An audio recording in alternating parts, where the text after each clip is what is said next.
Welcome to SP smart hybrid schooling system. आज हम यहाँ पे जो पार्ट 4 और पार्ट 5 है, system of particles and rotational motion, इसका ओवरव्यू यहाँ पे हम डिस्कस करने वाले हैं। उसके बेसिक कॉन्सेप्ट्स, फार्मूला के बारे में डिस्कशन यहाँ पे हम करने वाले हैं। सबसे पहले यहाँ पे हम सेंटर ऑफ मास के बारे में पढ़ेंगे। सेंटर ऑफ मास जो निकालने का फार्मूला होता है, तो सेंटर ऑफ मास क्या होता है सबसे पहले, ठीक है।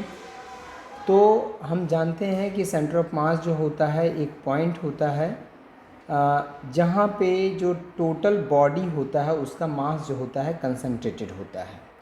अब टू पार्टिकल अगर सिस्टम है तो सेंटर ऑफ मास हम कैसे निकालते हैं। पहले पोजीशन वेक्टर के टर्म में हम देखें कि जैसे अगर यहाँ पे लेट कि यहाँ पे अगर दो particle system, this is X axis and this is the Y axis, और यहाँ पे कोई मास है, this is equal to m1। इसका पोजीशन वेक्टर अगर यहाँ से r1 है, एक मास यहाँ पे है, दिस इज m2, इसका पोजीशन वेक्टर यहाँ से दिस इज r2 है, तो इसका सेंटर ऑफ मास जो होगा उसका पोजीशन वेक्टर क्या होगा। तो r centre of mass equal to this is equal to m1 r1 plus m2 r2 divided by होता है m1 प्लस m2, ये याद रखना है। और यही अगर कोऑर्डिनेट के टर्म में होता, जैसे अगर यहाँ पे कोऑर्डिनेट गिवन होता, this is the X axis, this is the Y axis and this is mass m1, coordinate is x1 y1 and this is mass m2 and coordinate is x2 y2।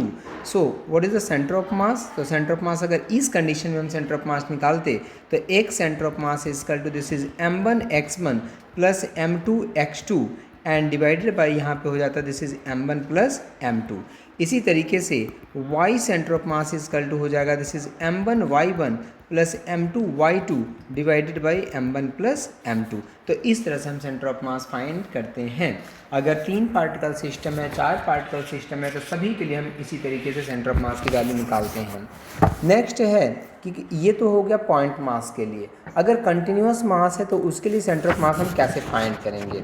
तो जो continuous मास होता है उसके लिए जो centre of मास हम निकालते हैं, तो उसमें एक centre of mass equal to, हम जो फार्मूला यूज करते हैं दिस इज इक्वल टू, हम यहाँ पे कह सकते हैं कि दिस इज इक्वल टू, हम यूज करते हैं जो फार्मूला यहाँ पे एक centre of mass equal to integration of x1 to x2 and this is equal to x into dm and divided by integration of dm। इसी तरह से y सेंटर ऑफ मास निकालते हैं, इसी तरह से z सेंटर ऑफ मास हम निकालते हैं। अगर हमसे पूछा जाए कि centre of mass of a uniform rod का सेंटर ऑफ मास कितना होगा, कैसे आप निकालेंगे यहाँ पे। तो कैसे निकालेंगे, तो हम इंटीग्रेट करके निकालेंगे। बस इसका सिर्फ आपको ये जानना है कि इसका जो फार्मूला होता है, अगर कोई यूनिफॉर्म रॉड है, इसका मास अगर m है, ठीक है, इसका लेंथ अगर l है, तो इसका जो सेंटर ऑफ मास होगा बेटा, वो अगर x एक्सिस हम इस तरह से निकालते हैं, this is the x axis, इसका सेंटर पॉइंट पे यहाँ पे हम ये y एक्सिस ले लेते हैं और इसी फार्मूला का यूज करके हम निकालेंगे। क्योंकि y में कोई इसका सेंटर ऑफ मास नहीं होगा, क्योंकि y में मास का डिस्ट्रीब्यूशन नहीं है, z में मास का डिस्ट्रीब्यूशन नहीं है, तो जो भी डिस्ट्रीब्यूशन है x एक्सिस में है तो इसका centre of mass l/2 0 and 0 हो जाएगा। और ये सिर्फ यहाँ पे अगर इसको हम मानते हैं, यहाँ नहीं, इसको सेंटर नहीं, सेंटर यहाँ को मानना पड़ेगा तब होगा ये, ठीक है। सेंटर को हम यहाँ पे मानेंगे, दिस इज़ द सेंटर, ठीक है। ये this is the Y axis and this is the origin, तब यहाँ से l/2 डिस्टेंस पे जाकर के आपका सेंटर ऑफ मास यहाँ पे होगा। तो इस तरह से हम सेंटर ऑफ मास निकालते। इसी तरह से centre of mass of semi circular ring कितना होता है। अगर कोई रिंग है इस तरह से सेमी सर्कुलर रिंग है, तो इसका सेंटर ऑफ मास कितना हो जाएगा। तो इसका सेंटर ऑफ मास निकालने के लिए भी हम इंटीग्रेशन का यूज करते हैं, और इंटीग्रेशन का यूज करने के बाद इसका सेंटर ऑफ मास होता है, क्योंकि अब देखो इसमें ये y में है, अगर हम यहाँ पे this is the x axis and this is the y axis, ring है, रिंग का मास अगर m है और जो रेडियस है इसको अगर हम r मानते हैं, तो इसमें सिर्फ y सेंटर ऑफ मास तुम्हारा आएगा, x सेंटर ऑफ मास क्या हो जाएगा 0, क्योंकि x में कोई मास का डिस्ट्रीब्यूशन यहाँ पे नहीं है। सो y सेंटर ऑफ मास जो इसका आता है this is equal to 2r/π आता है। तो इस तरह से हम इसको इंटीग्रेट करके यहाँ पे वैल्यू फाइंड करते हैं। तो ये सेंटर ऑफ मास किसका था, सेमी सर्कुलर रिंग का। This is the centre of mass of semi circular ring. ये सेंटर ऑफ मास किसका है, यहाँ पे लिख देता हूँ मैं कि this is centre of mass of ring. Ring कैसा रिंग है, सेमी सर्कुलर रिंग का। नेक्स्ट में अगर हम सेंटर ऑफ मास देखें तो डिस्क का क्या हो जाएगा, centre of mass of semi circular disc. तो सेमी सर्कुलर डिस्क का सेम इसी तरीके से निकलता है और उसका भी सेंटर ऑफ मास जो होता है this is equal to 4r/3π उसका आंसर आता है। ये सेंटर ऑफ मास किसका है, सेमी सर्कुलर डिस्क का। तो सेमी सर्कुलर डिस्क जो होता है उसका centre of mass is equal to 4r/ कितना होता है, 3π होता है। इसी तरह से centre of mass of a solid hemisphere, centre of mass of a solid hemisphere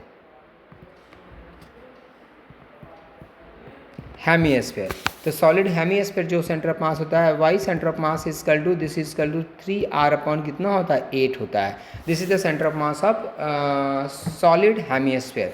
centre of mass of hollow hemisphere कितना हो जाएगा, centre of mass of hollow hemisphere, तो इसका जो सेंटर ऑफ मास हो जाएगा, so this is Y centre of mass and this is equal to हो जाएगा आपका r/2। ठीक है।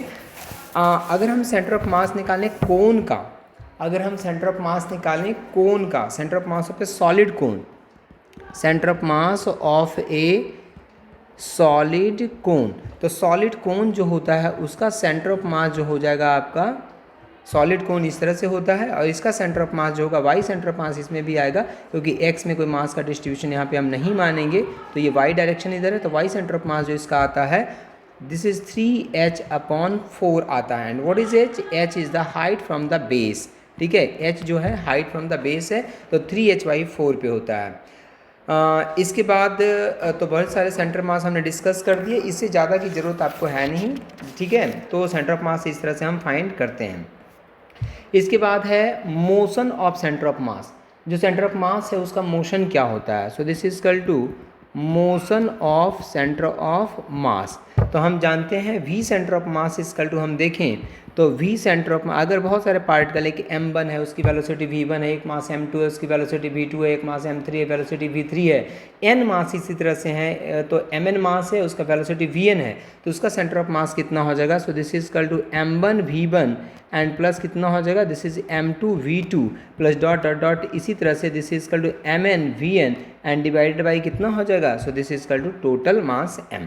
इस तरह सेंटर ऑफ मास हम निकालते हैं। ठीक है, इसी तरह से एक्सेलेरेशन, सेंटर ऑफ मास का एक्सेलेरेशन कितना हो जाएगा, so this is equal to m1a1 plus this is equal to m2a2 and plus ये कहाँ तक चला जाएगा, so this is equal to mnan and divided by कितना हो जाएगा, टोटल मास m हो जाएगा। तो इस तरह से हम सेंटर ऑफ मास का एक्सेलेरेशन, सेंटर ऑफ मास का वेलोसिटी हम इस तरह से यहाँ पे फाइंड करते हैं। इसके बाद इस पे बहुत सारे क्वेश्चन आते हैं, न्यूमेरिकल आते हैं, जिसको हम आगे भी डिस्कस करेंगे। न्यूमेरिकल हम लेंगे यहाँ पे। सेंटर ऑफ मास कंप्लीट होने के बाद यहाँ पे हम बात करेंगे अब कोलिजन ऑफ बॉडी की, कोलिजन ऑफ बॉडीज। तो सभी को पता है कोलिजन के बारे में, तो हम बात करेंगे अब कोलिजन ऑफ बॉडीज़ की, कोलिजन ऑफ बॉडीज़ की। तो कोलिजन हम जानते हैं कि इलास्टिक कोलिजन होता है, इनइलास्टिक कोलिजन होता है। इलास्टिक कोलिजन जो होता है उसमें kinetic energy and momentum both are conserved. Inelastic collision जो होता है इसमें काइनेटिक एनर्जी का लॉस होता है, मोमेंटम तो दोनों में कंजर्व होता है, चाहे इलास्टिक कोलिजन हो या इन इलास्टिक कोलिजन हो, मोमेंटम बोथ में कंजर्व होता है, बट काइनेटिक एनर्जी का लॉस होता है किसमें, इन इलास्टिक में, इलास्टिक में कंजर्व होता है। इसके बाद इसमें coefficient of restitution is very very important. तो coefficient of restitution,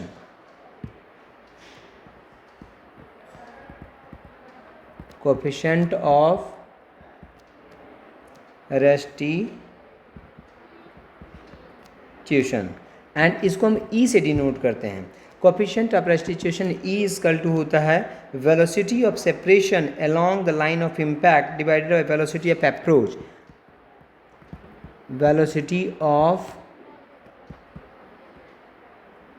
velocity of separation divided by velocity of approach, velocity of separation divided by velocity of approach होता है।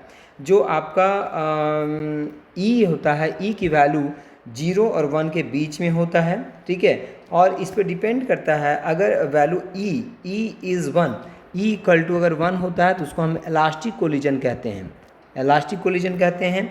एंड 0 फिर परफेक्टली इनइलास्टिक, अगर ई इक्वल टू 0 होता है तो उसको perfectly inelastic बोलते हैं। एंड ई अगर 0 और 1 के बीच में होता है तो उसको हम इनइलास्टिक कोलिजन कहते हैं। इसके बाद है कि इलास्टिक कोलिजन में फाइनल वेलोसिटी क्या होता है, इलास्टिक हेड ऑन कोलिजन क्या होता है। तो हेड ऑन कोलिजन जो होता है, इलास्टिक हेड ऑन कोलिजन, उसमें दो बॉडीज जो है सेम स्ट्रेट लाइन में टकराते हैं, टकराने मतलब कोलाइड करते हैं, ठीक है। अब इसमें जो फाइनल वेलोसिटी होता है, अगर हम बात करें हेड ऑन इलास्टिक कोलिजन, तो हेड ऑन इलास्टिक कोलिजन में अगर मान लिया जाए कि एक मास यहाँ पे m1 है, इसकी वेलोसिटी v1 है, एक मास u1 इनिशियल वेलोसिटी u1, एक मास यहाँ पे m2 है एंड इसकी वेलोसिटी इनिशियल u2 है। आफ्टर कोलिजन, जब कोलिजन हो गया तो मास m1 की वेलोसिटी हो गई v1 और मास m2 की वेलोसिटी हो गई, दिस इज इक्वल टू कितना हो गया v2, इसकी वेलोसिटी हो गई v2, ठीक है। सो फाइनल वेलोसिटी कितना होता है, तो v1 इक्वल टू होता है, this is equal to m1 minus m2 divided by m1 plus m2 into होता है, this is equal to u1 plus and this is equal to 2m2 divided by this is equal to m1 plus m2 into होता है u2। इसी तरह से v2 equal to कितना होता है, तो v2 equal to this is equal to 2m1 upon m1 plus m2 into this is equal to u1 and plus this is equal to m2 minus m1 divided by m2 minus m1 divided by m1 plus कितना होता है m2 into कितना होता है, this is equal to u2 होता है। अब इसमें भी बहुत सारे स्पेशल केसेज आते हैं कि अगर मास m1 जो है वेरी वेरी स्मॉल हुआ in comparison to mass m2, तब क्या होगा, तो कंडीशन यहाँ से, सारी कंडीशन यहाँ से निकल जाते हैं। इसी तरह से फिर परफेक्टली इनइलास्टिक कोलिजन होता है, उसमें वेलोसिटी क्या होता है। लेकिन एक चीज़, परफेक्टली जो इनइलास्टिक कोलिजन होता है, perfect inelastic collision, perfect inelastic collision जो होता है उसमें काइनेटिक एनर्जी का लॉस होता है, और जो काइनेटिक एनर्जी का लॉस होता है, this is equal to delta K equal to आपका 1/2, this is equal to m1 m2 divided by m1 plus m2 into क्या होता है आपका, this is u1 minus u2 का होल स्क्वायर होता है। तो ये आप फार्मूला याद रखेंगे। जो लॉस होता है काइनेटिक एनर्जी का, जो काइनेटिक एनर्जी का लॉस होता है परफेक्टली इनइलास्टिक कोलिजन में, वो ये होता है। और इसमें अगर if this is equal to u2 equal to अगर 0 मानते हैं और u1 इक्वल टू अगर u मानते हैं, तो जो लॉस इन काइनेटिक एनर्जी होता है, this is equal to m1 m2 divided by 2 m1 plus m2 into कितना होता है, दिस इज u स्क्वायर होता है। तो ज़्यादा क्वेश्चन आपका इसी पे आएगा, जब u2 जो सेकेंड जो आपका पार्टिकल है वो रेस्ट में होगा, तब काइनेटिक एनर्जी का लॉस कितना होगा, ये ज़्यादा क्वेश्चन इसी पे इसमें आता है। इसके बाद अगर हम बात करें तो रोटेशनल मोशन की हम बात करेंगे इसके बाद, ठीक है। रोटेशनल मोशन क्या होता है, तो वो हम नेक्स्ट वीडियो में डिस्कस करेंगे बेटा।